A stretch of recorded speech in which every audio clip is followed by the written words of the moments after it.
afraid. She comes back occasionally, but stays far enough away to not be completely absorbed and trapped within that toxic soprano family web of dysfunction.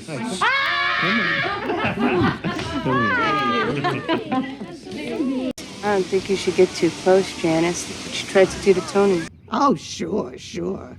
You believe that uncle of yours. I never conspired with him. I wish somebody would tell me what you're talking about. This is one thing that seemed a bit inconsistent.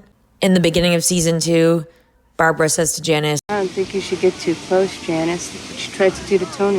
but here we are at the end of season 2, and they're talking about the assassination attempt, and Barbara claims to not know what they're talking about. In either case, I think it's safe to say that Barbara is the soprano who got away. I don't like tardiness. You still get those season tickets, big brother? All I know is you never had the makings of a varsity athlete. Oh, son of a bitch! Cafe Napoli. George, it's Anthony. I just left your friend, the son, crying the blues over the situation between you and that Alfred over there.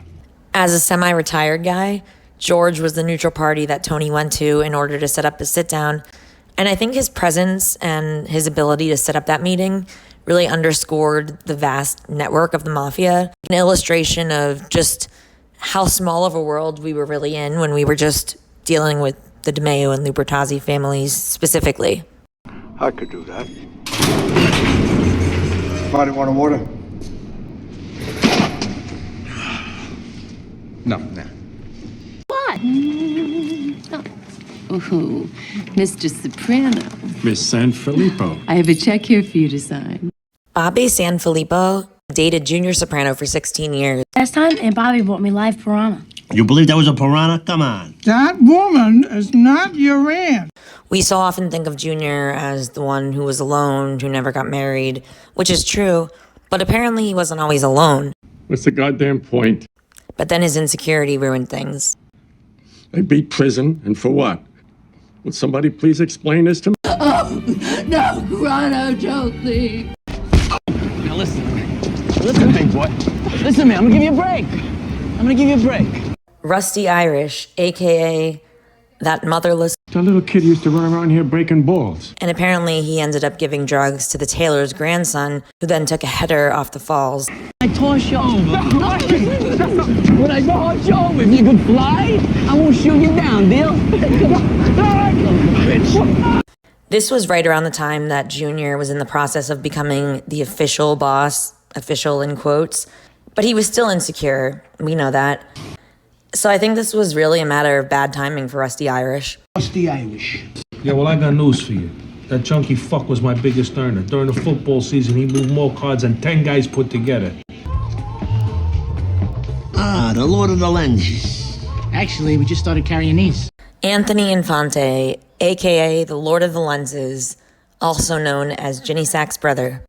We first meet him in Members Only, and this is just after Johnny Sack's arrested and put in jail. So now Lord of the Lenses comes in to act as an intermediary and as someone to help communicate between the parties with Johnny sitting in jail. You know what? I left my wallet in the car. I'll catch you next time. Listen, as far as that thing goes, the coffee with the chicory. The fuck is that? Oh, shit. I suck at talking like this, John. I'm sorry. Yes, bad news is that he wants 10 cups for himself, not 7. Can't say I disagree. There he is, X-ray specs. John passed away late this morning. Sorry for your loss. Honestly, though, it was for the best. When he says honestly it's for the best, I think that Tony stops and thinks for a second about what that might mean in his own family. If he dies, will someone say that to Carmela? Or is that something that Carmela will think? Or perhaps something that Carmela's thinking right now? That it's for the best, or that it will be for the best?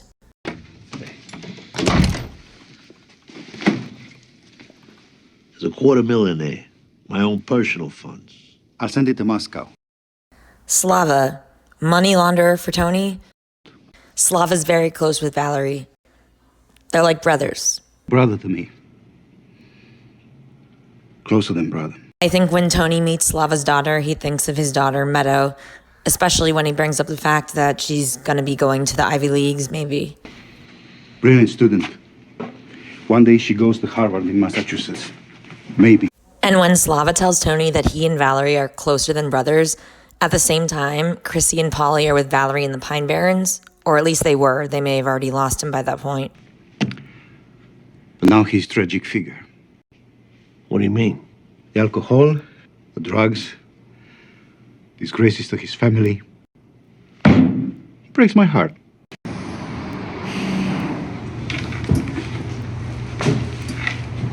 Where are my pants?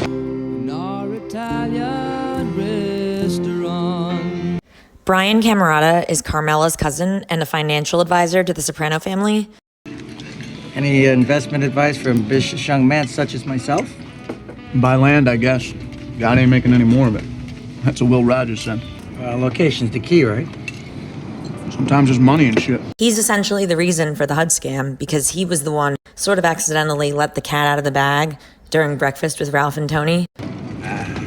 How do you mean? Nothing, I don't know. We're just talking here. Come on. So he ends up explaining the whole thing to them, and then they put it into practice. Oh yeah? Then why'd you scarf up all the donuts she sent us at camp and used to cry on her shoulder? I'm so homesick, Mrs. Piocosta. Why don't you shut up? They got into a fight at school, and then they were going to fight again, but when Jeremy Piocosta's dad found out about it and thought that Tony was coming after him, he made sure that Jeremy gave AJ what he wanted and didn't try to fight him. Duh. What do you mean? Oh, yeah. He's real scared of you. What's that supposed to mean? Sometimes you're so naive. What do you think Dad does for a living? Mr. Gautieri, I'm Father José. I'm Mr. Gautieri. Where's Father Felix? Oh, unfortunately, he's ill. He's having bypass surgery. He asked me to fill in. Frankly, $10,000 struck me as quite low. Given the tenor of this conversation, I sense there's a possible criminal element in this neighborhood that could endanger this precious piece of local history. But for 50 grand, you wouldn't have that sense. Father Jose shaking them down for 50 grand reminds me a little bit of Carmela shaking Tony down for 50 grand.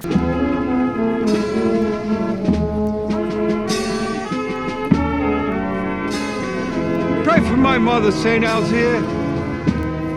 Hey, they forgot his hat.